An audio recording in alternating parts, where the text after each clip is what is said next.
사랑하는 주님, 주님이 우리를 살리시기 위해서 십자가에서 피 흘려 죽으셨습니다. 주님의 십자가가 우리와 주님을 하나가 되게 하시고 예수의 사람들로 살게 하시는 것을 감사합니다. 주님이 죽음을 이기시고 부활하심으로 우리에게 생명과 부활의 영이신 성령님을 허락하여 주신 것을 감사합니다. 그리고 부활의 소망 속에서 살게 하시고 부활의 승리를 맛보며 살게 하시는 것을 감사합니다. 이 시간 이곳을 오직 성령 하나님으로 충만케 하시옵소서. 나의 성령 하나님, 당신이 어찌 그렇게 아름답고 놀라운 일을 행하시는지요. 지금 이곳에 예수 그리스도의 부활의 권능으로 가득하게 하시옵소서. 우리 안에 주님의 부활이 얼마나 놀라운 것인가를 계시하여 주시고 갈망하게 하시며 또 부활을 준비하는 사람들이 될 수 있게 하시기를 원합니다. 우리 안에서 말씀하여 주시고 그 말씀이 우리 자신들의 것이 되기를 원합니다. 또한 죽음을 이기고 부활하신 예수 그리스도의 그 권능이 지금 이곳에 병든 자들을 치료하시고 또한 예수의 생명이 우리 안에 강력하게 역사하여 주시기를 원합니다. 예수 그리스도 이름으로 기도하였습니다. 아멘. 고린도전서 15장 35절에서 49절까지 같이 한 목소리로 읽으시고 암송하신 분들은 암송하실 수 있기를 바랍니다. 시작. 누가 묻기를 죽은 자들이 어떻게 다시 살아나며 어떠한 몸으로 오느냐 하리니 어리석은 자여 내가 뿌리는 씨가 죽지 않으면 살아나지 못하겠고 또 내가 뿌리는 것은 장래의 형체를 뿌리는 것이 아니요 다만 밀이나 다른 것의 알맹이 뿐이로되 하나님이 그 뜻대로 그에게 형체를 주시되 각 종자에게 그 형체를 주시느니라.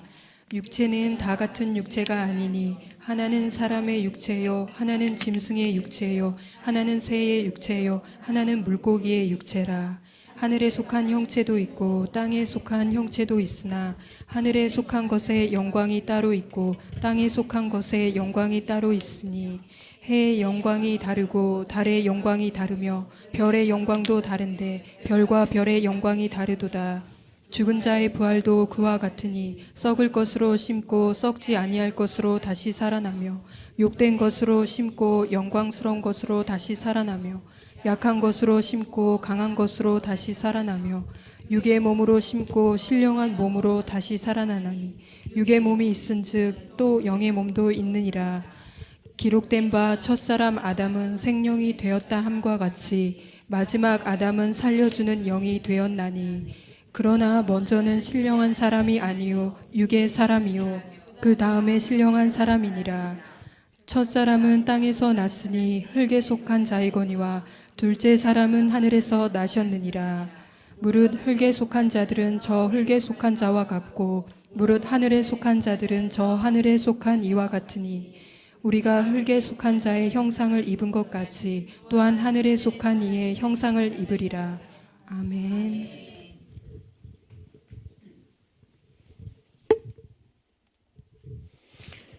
거의 대부분이 고난주간 지나면은 부활절 예배드리고 다 잊어버려요. 그래서 지난 한 달 동안 2주 동안은 십자가에 죽으신 예수님 우리의 주님으로 다시 한번 영접하는 시간 가졌고 이번 2주 동안에는 부활하신 예수님의 세계로 들어가 보고자 여러분들 고린도전서 쭉 계속해서 암송하고 있죠. 예, 그 말씀이 여러분들의 것이 되기를 원합니다. 예. 오늘은 부활은 또 다른 몸으로 우리를 살게 하십니다.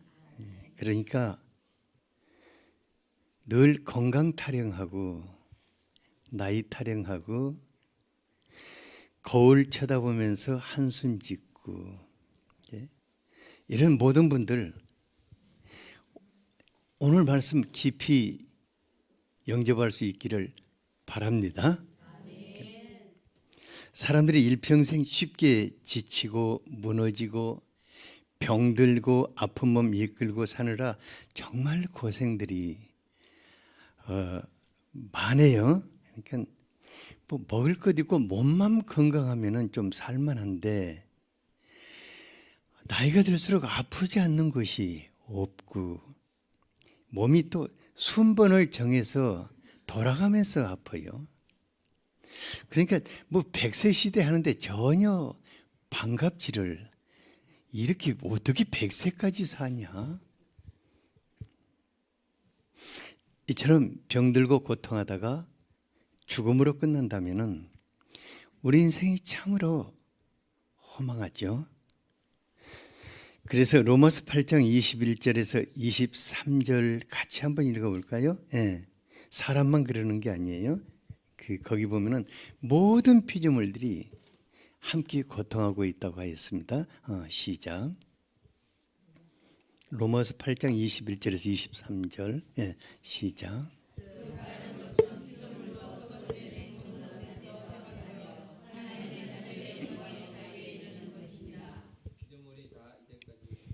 이 23절까지. 예.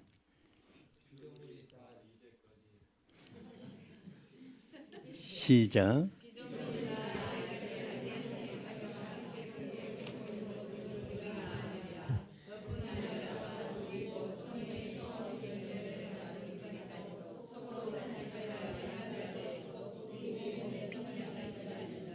예. 사도 바울도 연약한 육신을 입고 사는 것이 얼마나 힘들었으면은 우리 몸의 속량 곧 부활의 날을 기다린다고 하였습니다. 그러니까 부활의 날에는 우리는 지금과 전혀 다른 영광스럽고 아름답고 천사와 같은 신령한 몸을 입게 될 것입니다. 그러니까 육신을 입고 사는 것은 잠시입니다. 그러니까 육신을 입고 사는 것은 잠시고 주님이 우리에게 주신 영광의 몸을 입고 사는 것은 영원합니다. 죽음이 없는 영원한 몸을 입고 살게 될 것입니다. 그런데도 35절에 보면은 부활을 부정한 사람들은 죽으면 모든 것이 다 끝나버렸는데 그때 장사 다 지나버렸잖아. 또 어떻게 우리가 다시 사나? 또 몸은 다 썩어버렸는데 어떤 몸을 입을 수 있는가? 이런 아주 어리석은 말들을 합니다. 우리가 죽어버렸는데 어떻게 다시 살 수가 있겠습니까? 실제로 다시 사는 것은 창조의 원리입니다. 다시 사는 것이 뭐라고요? 네, 사람만 다시 사는 것이 아니에요. 36절을 같이 한번 읽어볼까요? 네, 시작.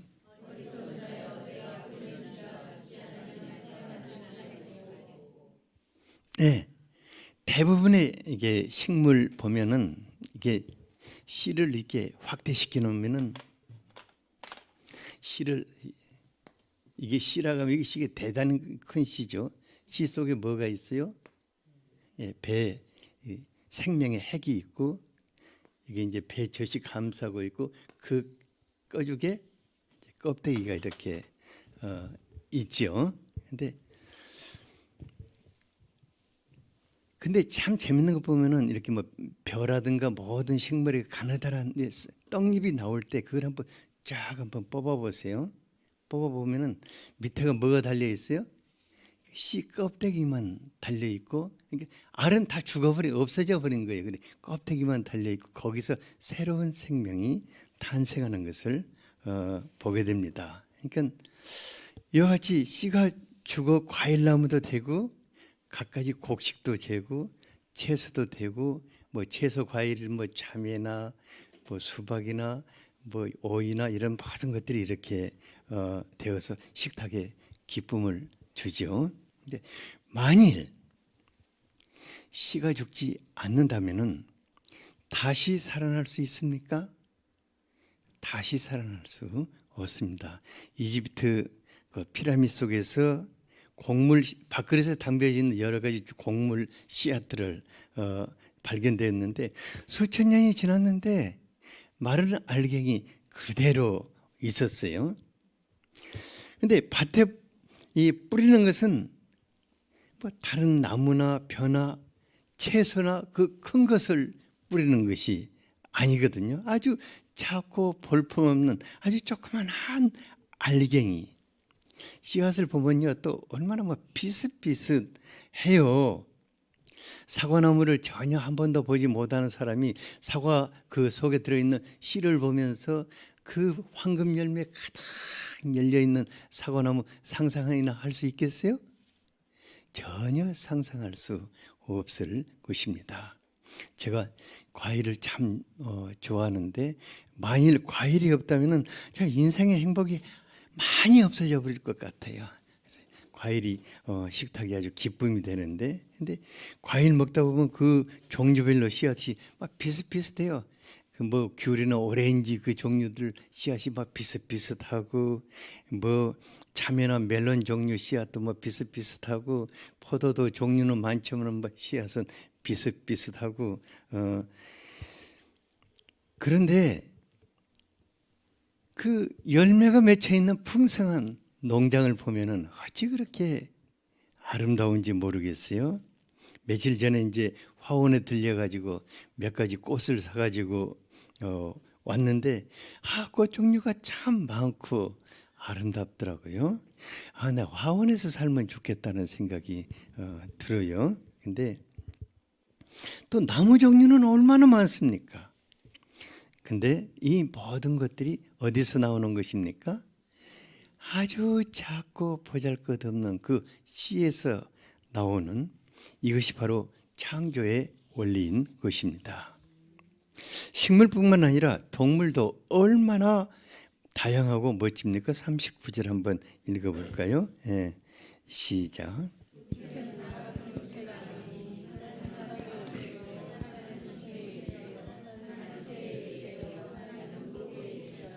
예, 주로 이제 알에서 부화되는 곤충이나 새나 뭐 물고기 종류들 알들 보면 또 막 비슷비슷 해요. 하지만 부화되어서 어미가 되면은 얼마나 다양하고 그 모습들이 얼마나 멋진지 제가 이제 자연을 담은 다큐멘터리 즐겨보는데 어떻게 도대체 저렇게 아름다운 식물과 저렇게 아름다운 동물들로 가득 찬 세상이 존재할 수 있을까? 근데 뭐 1000번, 10,000번 고쳐 생각해봐도 창조를 부정하는 진화로서는 도저히 저렇게 될 수 없다는 생각밖에 안 들어요. 그 어떻게 그토록 아름답게 창조되었을까? 근데 38절에 보니까 하나님이 그 뜻대로 그에게 형체를 주시되 각 종자에게 형체를 주시니라고 하였습니다. 그러니까 하나님께서 각각이 종자 속에다가 장차 나타날 아름다운 형체를 디자인하시고 그 정보를 담아 주셨다는 것입니다. 그러니까 이는 하나님만이 하실 수 있는 놀라운 창조의 비밀인 것입니다. 그러니까 만물이 하나님께서 그 생명의 씨에 장차 나타날 아름다운 형체를 디자인하신 그 정보를 담아주셨기 때문에 죽고 또 다시 태어나고 죽고 그 씨에서 또다시 태어나는 것을 볼 수 있습니다. 그래서 그 정보를 우리는 이제 DNA라고 말하고 있죠. 예. 지금 우리의 몸은 장차 나타날 부활의 몸에 생명의 씨앗일 것입니다. 씨앗치고는 너무 멋진 씨앗이죠. 씨앗은 씨앗으로서의 온전한 생명체고 또 알은 알대로서의 온전한 생명체고 하지만 장차 나타날 더 아름답고 탐스러운 멋진 생명으로 탄생할 생명의 씨앗인 것입니다. 우리의 몸도 지금은 상상할 수 없는 정말 아름답고 찬란하고 영광스럽고 신령한 부활의 몸을 담은 생명의 씨앗입니다. 요즘요 누가 좀 더 잘생겼는가, 누가 좀 더 큰가, 누가 좀 더 날씬한가,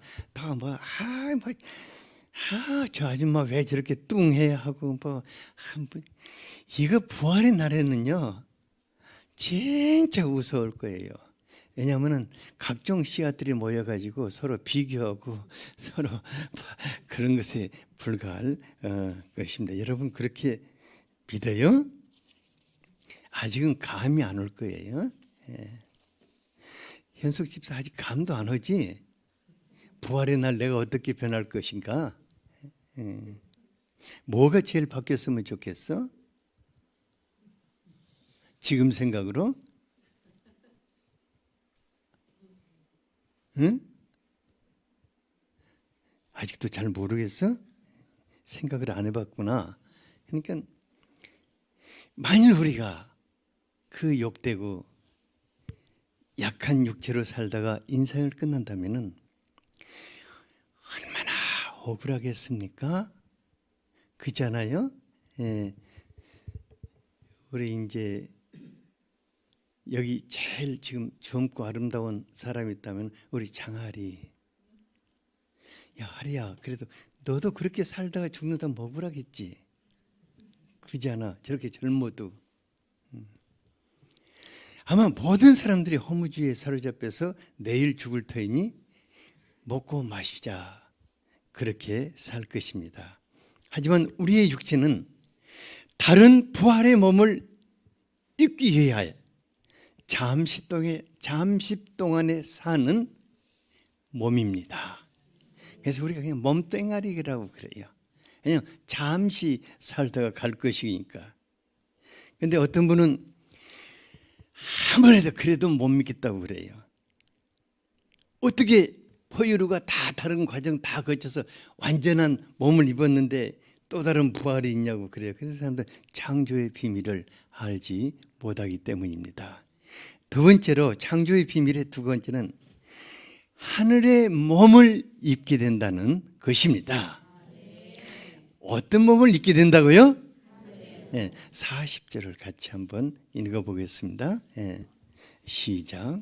하늘에 속한 형체도 있고 땅에 속한 형체도 있으나 하늘에 속한 것의 영광이 따로 있고 땅에 속한 것의 영광이 따로 있으니 하나님께서 창조하신 만물 중에는 하늘에 속하여 살도록 지어져 있는 형체도 있고 땅에서 살도록 지으신 형체도 있습니다.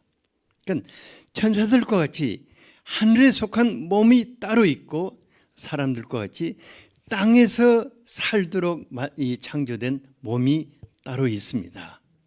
만일 우리가 천사의 존재를 믿는다면 이것을 매우 쉽게 이해할 수 있을 것입니다. 여러분 천사의 존재를 믿습니까? 옆 사람에게 물어보세요. 천사 있는 거 믿는가?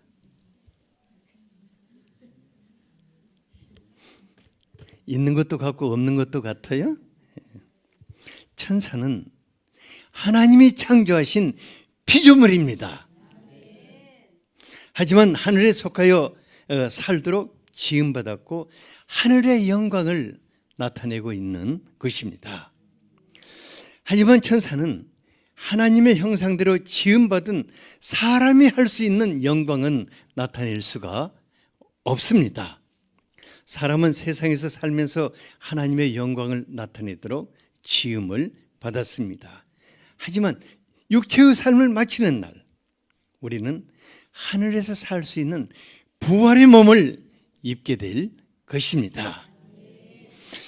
예수님은 누가복음 20장 35, 36절에서 부활이 없다고 주장하는 사두개파 사람들에게 어떤 모습으로 부활하게 될 것인가를 말씀해 주셨습니다. 같이 한번 읽어보죠. 시작.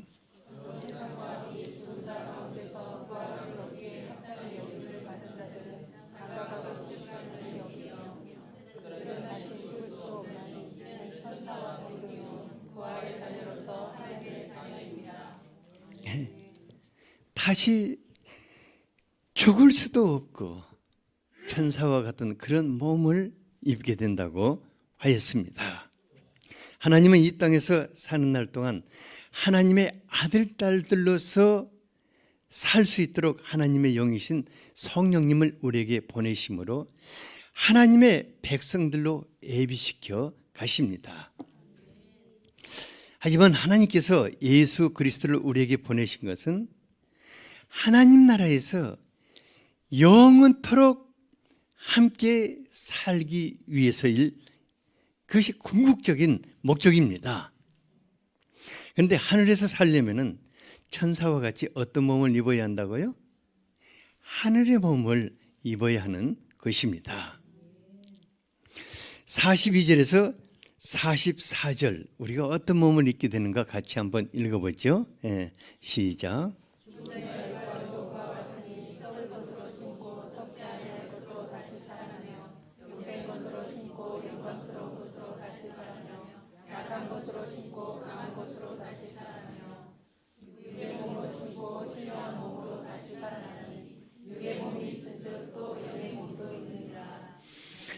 여러분들 이제 여러분들 여기 한번 손 한번 꼬집어 보세요.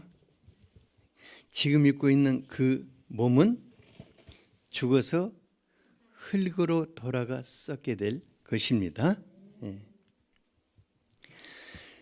또 우리가 사는 날 동안요, 아무리 거룩하게 살고 싶어도 몸의 소욕을 벗을 수 없는 욕된 몸을 가지고 있습니다. 그러니까 몸의 소욕이 없는 분들, 몸에 소욕이 없는 분들은 밥도 안 먹을 거예요. 잠도 안 잘 거예요. 또한 우리의 몸이 얼마나 약한지 계절만 바뀌어도 알레르기로 막 콜록콜록 거리고 조금만 무리라도 오만 삭신이 막 제가 어제 저기 이 앞에 있는 소나무 좀 잘랐거든요. 가지치기 좀 해줬는데 그러고 나니까 이쪽도 아프고 이쪽도 아프고 허리도 아프고 왜 이러냐? 그러니 속으로 그래서 아이고 이 육신 빨리 벗어야겠다.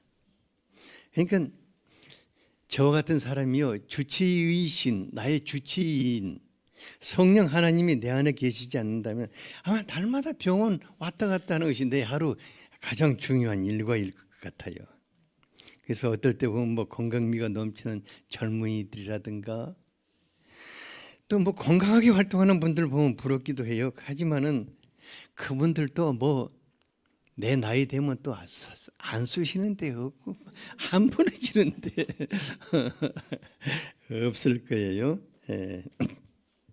하지만 부활의 날에는 썩을 몸으로 심고 썩지 아니할 몸으로 다시 산다고 하였습니다. 욕된 몸으로 신고 영광스러운 몸으로 다시 살며 육의 약한 몸으로 신고 강한 몸으로 다시 살게 될 것입니다. 그때 부활하신 예수님과 같은 몸을 입고 주님과 함께 우리는 영원토록 주님의 나라에서 살게 될 것입니다. 우리의 생명은 영원한 것입니다. 여러분들 안에 있는 생명은 영원한 것입니다. 그래서 하나님의 사람들은 죽음이라는 것이 없습니다. 우리의 생명이 지금은 육신을 입고 이 땅에 살지만은 그 삶은 매우 짧습니다. 어떤 분이요 나이를 먹는 만큼 세월의 스피드가 얼마나 빠른지, 한 주 한 달이 어떻게 지나갔는지 알 수 없다고 그래요. 그래서 제가 속으로 그래요. 어차피 지나갈 바에야 그냥 막 빨리 지나가서 그냥 부활의 세계로 들어가 버리면 좋겠다는 생각이. 젊은 사람들 아직 할 일이 있으니까 그런 생각하지 마세요. 저는 그냥 그래요. 기왕 빨리 지나갈 바에야 60km로 지나가지 말고 한 600km로 지나가가지고 빨리 들어가 버렸으면 좋겠어요.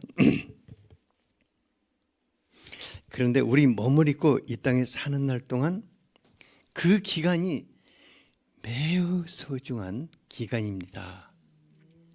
그러니까 어느 기간이 소중하다고요? 지금 우리가 육일을 입고 살고 있는 이 기간은 너무나 소중한 것입니다. 우리의 몸은 겉사람이고 우리 안에는 그리스도를 닮아가는 또 다른 속사람이 있습니다. 지금 우리가 육신의 몸을 입고 있기 때문에 속사람을 중요시 여기지 않을 수 있습니다. 많은 분들이요, 죽음 이후를 준비하지 않는 듯 합니다. 그러니까 거의 대부분의 기도 제목과 거의 대부분의 삶 속에서 갈망하는 것들이 뭔가 하고 들여다보면은 뭐 세상에서 좀 잘 되고 좀 더 뭐 잘 살고 이런 것들 뭐 이런 전부 다 그런 데 매달려 있다는 생각이 들어요. 그러니까 속 사람을 단장해서 예수를 닮고자 하는 사람들이 그렇게 많지를 않아요. 저는 목사들은 그렇게 할 것 같은데 목사들도 그런 분들이 별로 없더라고요. 하지만 부활의 날에는 매우 심각한 문제가 발생하게 될 것입니다. 많은 사람들이 이 땅에서 어떤 삶을 살았든 예수를 믿으면 부활하여 천국에 들어간다고 착각하고 있습니다. 예수님을 믿으면 구원을 받고 하나님 나라에 들어가는 것은 사실입니다. 하지만 예수님은 전혀 그렇게 말씀하시지 않았습니다. 마태복음 7장 21절에 보면 나더러 주여 주여 하는 자마다 다 천국에 들어갈 것이 아니요 다만 하늘에 계신 내 아버지의 뜻대로 행하는 자야 들어가리라고 단호하게 말씀을 하셨습니다. 우리가 연약하지만은 육신의 몸을 입고 있는 동안에 우리의 속 사람이 예수를 닮고 예수님의 사람들로 빚어가기 위해서 성령 하나님을 우리에게 보내신 것입니다. 그래서 사도 바울은 고린도후서 4장 16절에서 우리가 낙심치 아니하노니 우리의 겉사람은 낡아지나 우리의 속사람은 날로 새로워진다고 하였습니다. 사도의 바울은 분명히 우리의 겉사람은 날로 낡아지지만은 우리의 속사람은 날로 새로워지고 있다고 말하고 있습니다. 그러니까 지금 우리가 나의 속사람은 날로 새로워져서 예수님을 더 닮아가고 있다고 느껴진다면은 그분은 잘 살고 있는 것입니다. 그분은 죽음을 준비하고 있는 분입니다. 우리가 부활의 몸을 입기를 갈망한다면은 부활의 몸에 걸맞는 속사람을 예배해 나가야 할 것입니다. 우리 인생살이에서 이보다 더 소중한 일은 결탄코 없습니다. 내가 단연코 말했지만은 우리가 우리의 속사람이 예수님을 닮고 예수의 사람으로 사는 것보다 더 소중한 것은 없을 것입니다. 많은 분들이 막 겉사람 가꾸고 막 겉사람은 풍요롭게 하여 몸부림치는데 속사람을 참 소홀히 여기는 것을 볼 수 있어요. 속사람이 뭔지도 모르는 사람도 있는 듯 해요. 근데 여러분들 한번 생각해 보세요. 몸은 부활해서 천사와 같이 변화되어 있는데 속사람이 여전히 미움과 시기와 분노와 욕심과 갖가지 죄의소욕으로 가득한다면 어떻게 되겠습니까? 목사님 뭘 몰라도 진짜 모르는 것 같네요. 부활의 날에는 다 변할 건데요. 여러분 부활의 날 여러분들의 속사람은 이게 여러분들이라는 한 사람 한 사람은 그대로 존재할 것입니다. 내가 부활의 날 우리 진주를 보고 진주야 하고 이렇게 부를 수 있을 것입니다. 전혀 다른 사람을 만나는 것이 아니라 몸은 완전히 다른 몸을 입었을 것입니다. 몸은 천사와 같은 몸을 입었지만은 부활의 날 우리는 그 사람을 알아볼 것입니다. 그렇겠습니까? 안 그렇겠습니까? 그렇지 않다면 우리는 이 땅의 삶 속에서 그냥 죽고 하나님이 그 세계에 가서 전혀 새로운 사람 창조하면 될 것입니다. 그래서 어떤 분들은 내가 저 하나님 나라 가봤는데 거기서 우리 엄마도 만나고 우리 아빠도 만나고 누구도 만나고 다윗도 만나고 너 누구도 만났다고 그러는 말을 하거든요. 어떻게 할 수 있습니까? 그 사람이 변화되어서 거기에 있기 때문입니다. 여러분 제 말 농담이 아니라 저는 그것을 보았습니다. 그래서 이렇게 전해주는 것입니다. 예수님께서 속 사람을 단장하는 것이 너무 소중하기 때문에 우리에게 성령을 보내셨고 또 경우에 따라서는 중병이 들어서 지금의 욕심 사나운 삶을 완전히 내려놓은 후에 오직 주님만을 바라보며 주님을 닮게 하시는 일도 있습니다. 그래서 제가요 암을 아주 착한 병이라고 그래요. 왜냐하면 그 기간 동안에 정말 예수님을 사모하고 예수님을 갈망하고 예수님을 닮아가는 기간이기 때문입니다. 제가 이런 분들을 여러 분 도와드리면서 예수님이 얼마나 이 사람이 예수를 닮는 것이 그토록 절박하면은 이렇게까지 하실까 하는 생각이 들 때도 있었는데 제가 그런 분들 볼 때마다 참 주님이 이분에게 죽음을 준비시키시는구나. 예수를 닮도록 단장하시는구나. 주님의 신부로 단장해 가시는구나. 이런 것을 보게 됩니다. 그래서 제 자신도요. 성령 하나님과 더불어서 주님의 신부로 단장하여서 주님의 사람으로 살고자 하는 갈망이 가득해요. 제가 과거에는요. 내가 죽으면 주님 앞에 어떤 모습으로 서게 될까? 주님이 내게 뭐라고 할까? 내가 주님 앞에 서면 얼마나 부끄러울까? 이런 생각 참 많이 했었어요.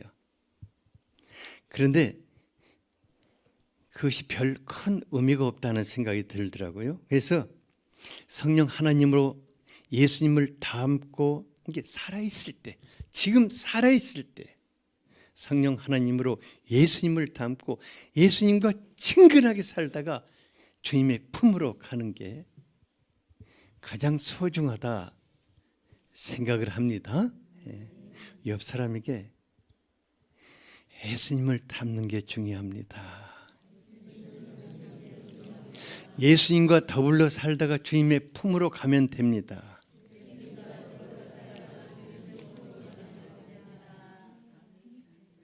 그래서 제 인생에 마지막 한 가지 갈망이 있는데 여러분들이 그걸 기도해 주세요. 제가 얼마를 사느냐 이런 것에 대해서는 별로 제가 개의치 않아요. 왜냐하면 죽을 고비를 여러 번 넘기다 보니까 주님이 또 연장해 주시고 이렇게 해서 이제 지금까지 왔었는데 주님께 사랑의 빚을 참 많이 졌어요. 그런 과정 속에서 정말 주님께 빚을 많이 졌어요. 그래서 얼마를 살든 상관없이 내 안에 계신 그분과 함께 나의 주님이 나타나는 그런 삶을 살다가 주님의 품으로 가고 싶어요. 그러니까 여러분들이 저를 위해서 기도할 때는요, 우리 목사님 딴짓하지 않고 오직 그냥 주님을 나타내고 살다가 주님 품으로 가게 하소서 이렇게 기도해 주시기 바랍니다. 내가 전혀 섭섭하게 생각 안 할게요. 끝으로요, 이렇게 나비의 한 살이 이렇게 보면은 알 여기서 애벌레, 번데기, 여기서 나비. 이렇게 아래에서 부화해서 애벌레가 되고 또 번데기가 되고 그다음에 나비가 되어서 근데 그 삶의 과정이 다 틀려요. 예, 딱히 이제 나비로 이게 애벌레로 있을 때는 어디에 붙어 있죠? 배춧잎 뒤에서 배춧잎 갉아먹고 이렇게 꿈틀꿈틀 거리고 살다가 이게 번데기를 지나서 나비가 되면 완전히 꽃과 꽃 사이를 나르면서 꿀을 먹고 이게 살거든요. 특히 누에는요 애벌레로 4번의 허물을 벗으면서 그 나방이가 될 부활을 준비를 해요. 근데 그 마지막 4번째 그 잠을 자고 깨고 나서는 급격하게 뽕을 엄청나게 막 먹어요. 그때 여러분들 한번 보면 놀랄 겁니다. 뭐 뽕나무를 가지채 비워다가 그 누에에다 갖다 줘요. 그래도 막 싹싹싹싹 다 먹어버리는데 뭘 준비하냐? 그때 몸에 그 부활을 준비하는 거예요. 그때부터 그 애벌레가 완전히 은빛으로 변하기 시작합니다. 그리고 그때 이제 먹는 것을 다 마치고 나면은 이제 뇌 고치를 틀고 그리고 이제 뇌 고치 속에서 나방이가 되지요. 근데 바로 그때 마지막을 준비하지 못한 뇌는요, 뇌 고치도 아주 흐릿하게 만들고 그리고 그 속에서 죽어버려요. 그래서 사람도 비슷할 것입니다. 그러니까 다시 오실 예수님은 예수님의 사람들에게 성령을 보내셔서 부활의 날을 준비하도록 속 사람을 예비시켜 나가십니다. 고린도후서 3장 18절을 같이 한번 읽어보겠습니다. 시작. 우리가 다 손을 벗은 불로 거울을 보는 것 같이 주의 영광을 보내 그와 같은 형상으로 변하여 영광에서 영광에 이르니 곧 주의 영으로 말미암음이니라. 이것은 살아있을 때 성령께서 우리에게 하시는 일인데 우리가 주의 영광을 보고 그와 같은 형상으로 변하여 영광에서 영광에 이르게 하는 일을 성령께서 하신다고 하였습니다. 그러니까 우리 속 사람이 계속해서 변하면서 누구를 닮아가는 것입니까? 그리스도를 닮아가면서 부활을 예비해 나가도록 도와주시는 것입니다. 우리의 남은 삶이 그렇게 길지 않습니다. 지금은요 죽는 나이라는 게 없어져 버렸어요.